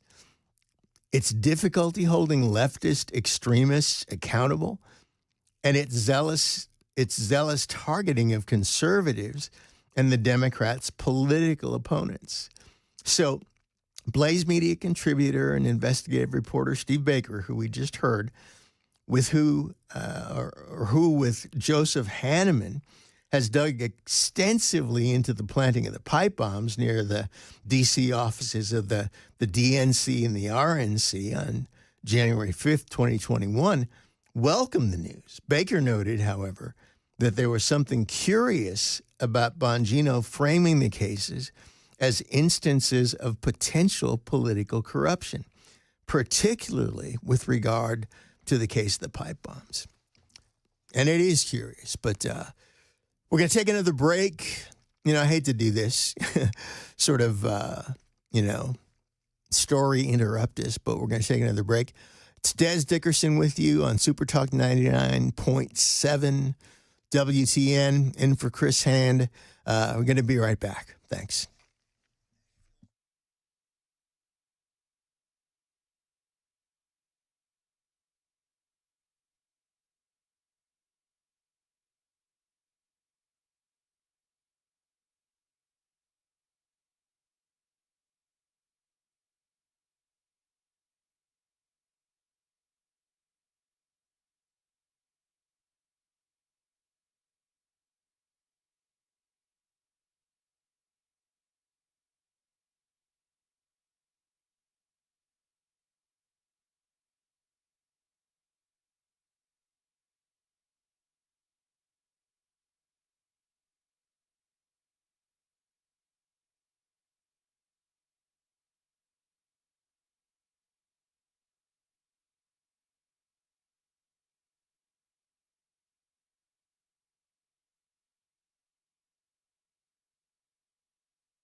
Another judge thwarting President Trump's agenda. The escaped Arkansas prisoner continues to elude authorities, and while they may look like Yogi and Boo Boo, stay clear. We'll explain. Those stories coming up at 11:30 on Super Talk 99.7 WTN.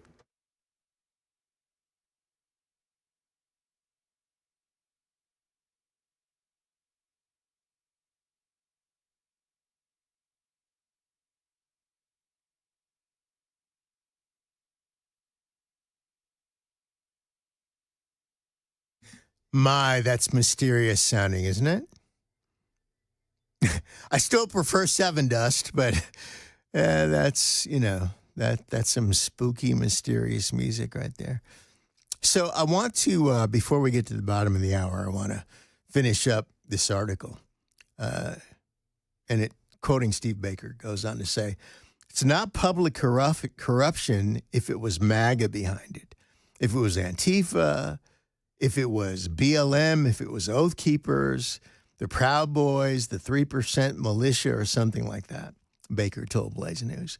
It's only a public corruption case if they believe that it's an inside job by the Capitol Police, Metro Police, FBI, or U.S. Secret Service. On its website, FBI uses the term public corruption in reference to violations of federal law by public officials at the federal, state, and local levels of government. Baker downplayed the possibility that the public corruption framing was the result of careless wording, suggesting that Bongino likely, quote, can't even type out a single X post, that's harsh, without going through general counsel. And that's true. You got to have 18 lawyers look at it. Baker also suggested that if one or more of the cases had been closed, the Bureau would have said as much and disclosed its conclusions to the public, like Epstein. For them to say that they're reopening the case implies that the FBI closed the case, that it was not an ongoing case. Therefore, they should have told the American people that they didn't or couldn't solve it. Blaze News reached out to the FBI for comment, but did not receive a response by publication time. Baker indicated that the FBI signaled as recently as January that the investigation into the pipe bomb case was still alive. On January 4th, the Bureau announced that the $500,000 reward for information pertaining to the bomber remained in effect. According to Axios, the case remains unsolved, even after the FBI assessed over 600 tips and conducted over 1,000 interviews. While seemingly easier cases to solve, the probes that looked into pro-abortion radicals, leaking the Dobbs case, et cetera, similarly left the public with their suspicions unverified. So, same as it ever was. Although, based on what Steve said in this interview, I don't know, the fact that they're calling it public corruption is very intriguing and could be very impactful. So I'm going to be interested in seeing where this goes and what happens with it. Because, man, we've all been waiting for orange jumpsuits, shackles, and perp walks and all this stuff for a long time and haven't seen it yet. Maybe, just maybe in this case, there'll be some, Capitol Police or other folks that face some real consequences. I would love to see that. I'm sure you would love to see that. And, time will tell. We're at the bottom of the hour. We're going to take another break. It's Des Dickerson with you on Super Talk 99.7, WTN, in for Chris Hand. We're rounding the clubhouse turn, just about ready to wrap up the third hour. We'll be right back.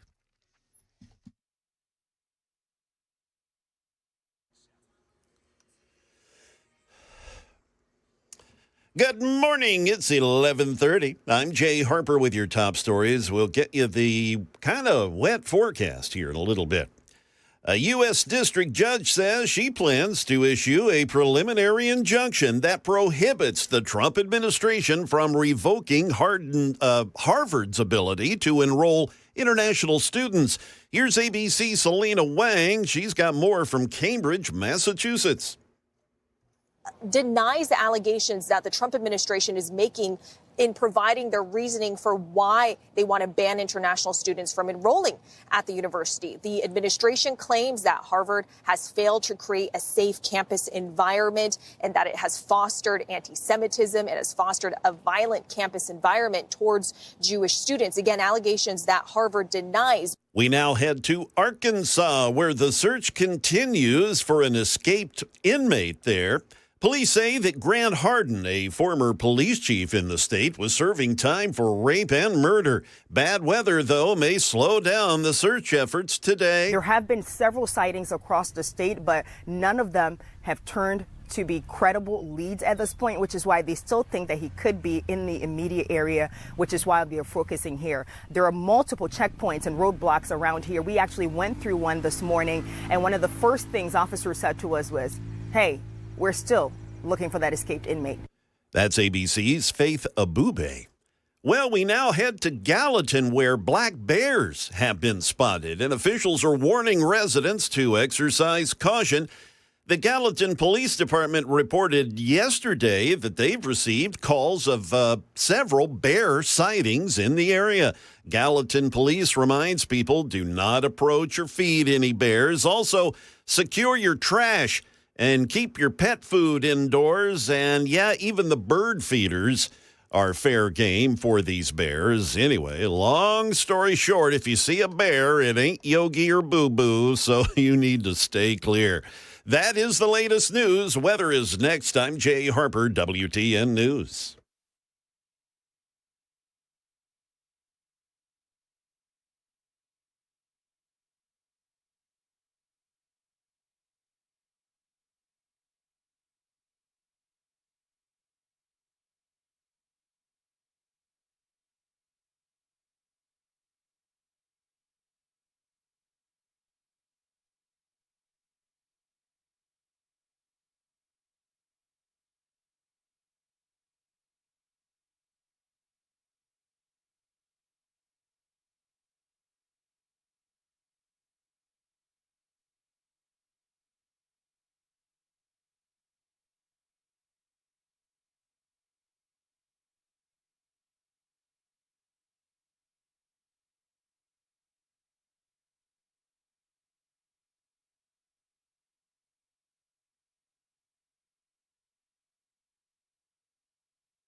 I was waiting for some music.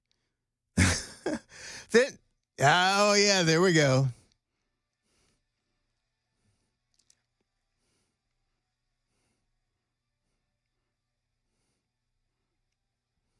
Yeah, that's what I'm talking about.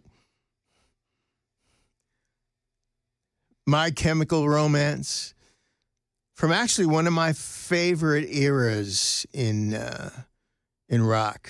That whole sort of post-emo, screamo, post-punk thing. I love that stuff. I want to wrap up. I want to put a bow on the pipe bomb thing. Man, this whole thing stank like bad fish from day one. Now, hopefully, this new FBI power team of, Bongino and Patel, hopefully they're going to bring some things to light. So, again, we'll all stay tuned. It's no secret that the Democrats and their enablers in the media, ABC and NBCBS, et cetera, they've done everything they possibly could to try to bury President Trump and to try to, propagandize and use a war of misinformation, disinformation to try to convince people that, nobody likes him and he's unpopular and his own people have turned on him, blah, blah, blah. It's no secret that he's taken a beating in every possible way, going all the way back to his first term. I mean, everything from the nonstop lawfare to endless attacks from, the so-called mainstream media on all the usual topics. He's a fascist, he's a Nazi, he's Putin's puppet, all that stuff. But interestingly, because he's got a book that he's trying to sell, of all people, chief Biden apologist and the leader of the cover-up, Jake Tapper, says it's now Trump's fitness, his mental fitness, that needs to be questioned. Dude, why didn't you ever take that approach to Biden? He now says that President Donald Trump is not forthcoming with his health information. Dude, have you seen his schedule? I mean, that trip to the Middle East, I mean, that was amazing. That's the most amazing thing I've seen in my lifetime in terms of a president just kind of, going on like it's a rock and roll tour and just taking care of business. So you're going to question his health? Come on, man. So like Jason Voorhees, 47, is proven impervious to all manner of attacks from the beginning, and he continues to be impervious. They can't lay a glove on him. So, there's some news that's come out recently that his approval ratings have surged despite all these attacks. That voters, the folks that put him in office, they embrace his America First vision. So again, an article from The Blaze, despite relentless attacks from the left, President Donald Trump's approval ratings have progressively increased, marking a stunning turnaround from last month's lows. And his ratings were down last month. But that's it's the nature of ratings and polling. They go up, they go down. Since the beginning of his second term in office, or since beginning his second term, rather, Trump's disapproval rating peaked at 52.4% in late April, according to Real Clear Politics. The drop in support came just weeks after he rolled out 10% baseline tariffs as part of his Liberation Day declaration on April 2nd.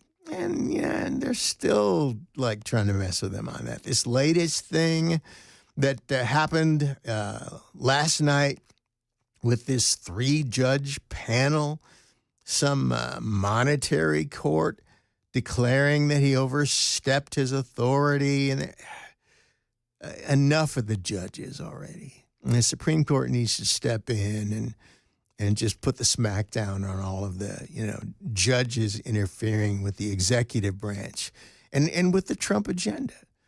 So Trump's critics slammed his tariff announcement, further fueling concerns about economic uncertainty that appeared to reflect in the polls, which showed a 45.3% approval rating on April 28th. However, as Trump's administration has worked toward trade negotiations to promote its America First policy, economic concerns have decreased. The latest polling reflects a substantial swing and a major win for Trump. According to Real Clear Politics data, Trump's disapproval rating dropped to 50%, and his approval rating increased to 47.5% on May 25th. While the president's approval rating is still in the red slightly, the polling shift indicates a significant reversal. Over the past month, Trump went from being 7.1 points behind to just 2.5 points. Henry Olson with the Ethics and Public Policy Center, I don't know who that is, told Blaze News his rising ratings are directly the result of his easing of concerns about his tariffs. People have kind of taken a breath, and Olson added that the polls started to fall around Liberation Day, and they started to rise after the deals with the UK and the pause regarding China and others. I mean, the Middle East trip and the trillions that he brought home on that, all that made a difference. Olson stated that Trump's ratings remain historically low for presidents in their first term at this point in time, but they are much higher than they were at a corresponding point in 2017. Trump's comeback in the polls even grabbed the attention of legacy media outlets. Over the weekend, the New York Times released an article titled "How Donald Trump Has Remade America's Political Landscape," which noted how the president has, quote, increased the Republican Party's share of the presidential vote in each election he's been on the ballot in close to half the counties in America, 1,433 in all. The Times called it a staggering political achievement. The Times, my goodness.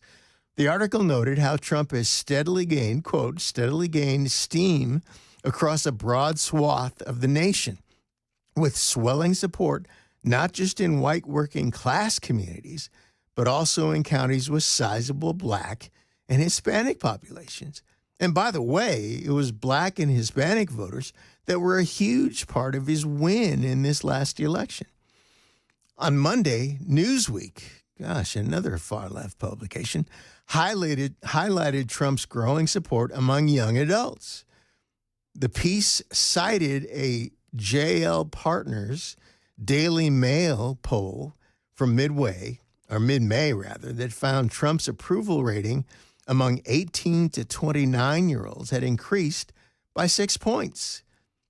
An even bigger increase was seen in the latest YouGov Economist poll conducted between May 19th and May 16th among 1,710 adults. In the survey, Trump's approval rating among Gen Z voters jumped 7 points, from 28% last week to 35% this week. Meanwhile, his disapproval rating dropped by 11 points to 51%. So, again, they always want to declare him dead. They always want to, try to shovel dirt in his face. But he's like Jason Voorhees, man. You can't kill him. Can't do it.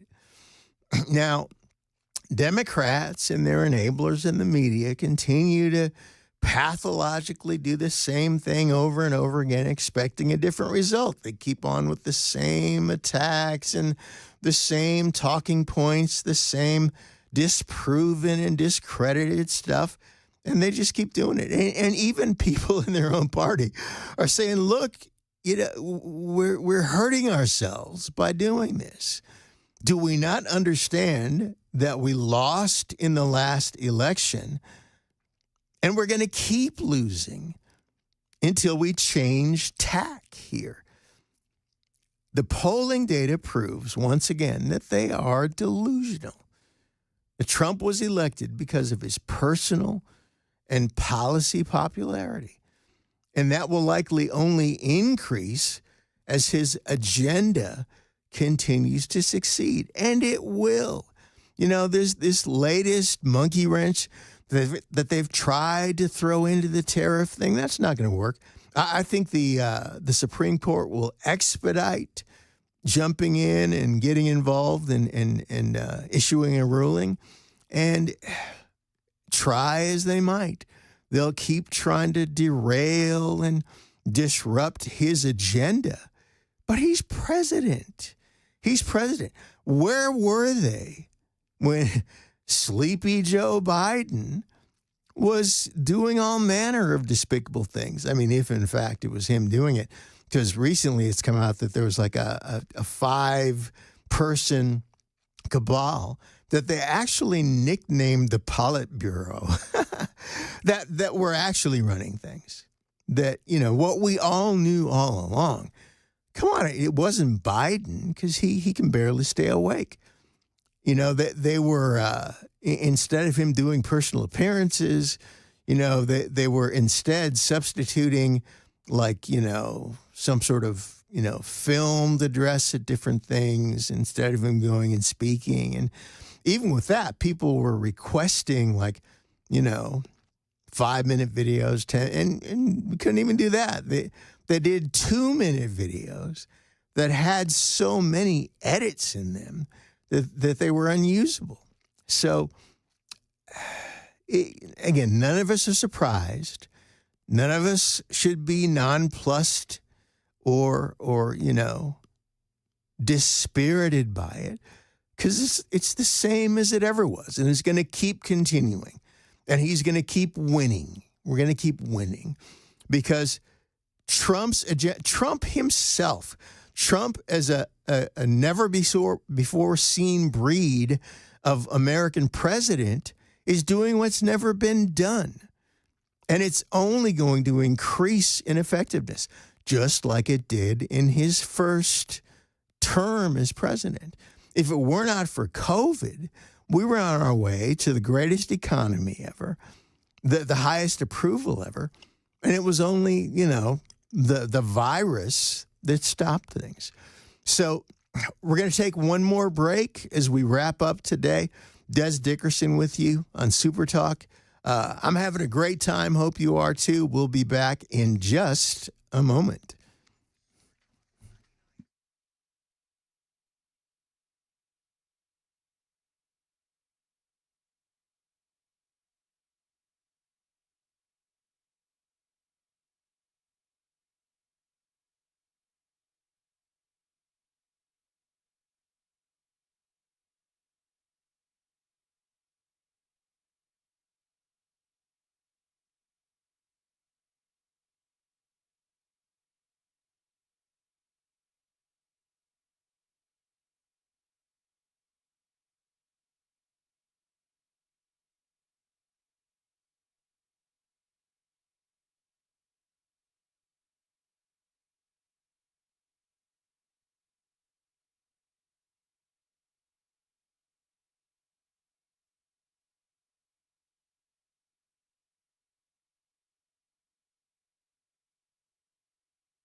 Another federal judge saying that they will be soon issuing a new injunction to block the Trump administration from not enrolling any foreign students in Harvard. We'll also get you a story about a first grade teacher who had to resign here in Nashville, and we'll have your midday money news. That's all coming up at noon on Super Talk 99.7 WTN. Oh, man. Faded too quick. 7 Dust. Love them. I wanted to take the opportunity to mention again, we can stay in touch in between time here at Des Dickerson is based on Facebook. Des Dickerson is based. I'm in this chair, in front of this mic, sporadically, just not that often. Always just so appreciate and enjoy it when I am here. But in between times, I miss you guys. So you can go to Des Dickerson is based. You can follow the page. You can like the page. And like I said, we're going to be ramping up and doing some things to kind of, increase and build up engagement and do some of what we do on the radio, but just continue that conversation on Facebook. And also, if you go and join us over there, we're about to launch like an Instagram initiative. I'm one of those Instagram deniers. Really, the only reason I got on Instagram a few years ago was there were so many. There were like 9 different like fake Des accounts.